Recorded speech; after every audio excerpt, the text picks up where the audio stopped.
Pois a finais dos anos 80, primeiros dos 90 é cando lembro así, as primeiras lembranzas de Fermín en modo fan, ademais, porque daquela eu andaba tocando en bandas de punk e de hardcore e sempre caían versións nas sesións de ensaio e tal, ao final facíamos como unha jam session e caía sempre unha versión de Cortato, non? Mierda de ciudad, Sarri Sarri, a min as que me gustaban especialmente eran Hotel Mombar, Hernani, Zúa Trapa tu Arte, La Línea del Frente tamén, era outra que me gustaba moito, e toda a discografía de Cortatu pois se formou parte da miña vida xuvenil, non?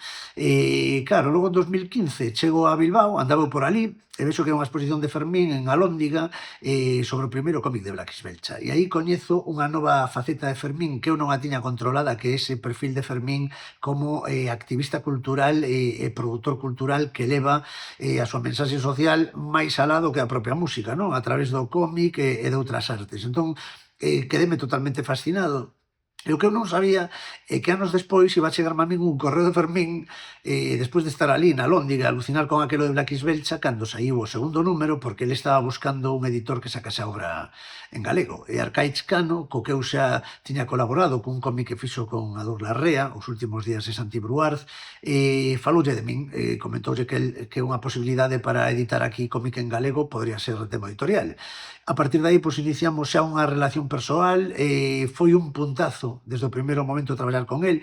Lembro que non había moitos cartos na editorial para editar ese plus ao libro de Fermín cando me ofreceu, non, o Ainhoa, pero era unha oferta irrexeitable, non? Eu non podía dicir que non. Así que aventureime a facelo e agora o día 15 estaremos aí aposando a Fermín outra vez, con moito gusto ademais e moitas ganas no Multiusos do Sar, en Santiago, no seu concerto, e aproveitaremos para lanzar o primeiro Blaquis Belcha, aquel que eu vin na Lóndiga hai anos e que tanto me encandilou, por fin vai a sair tamén en galego.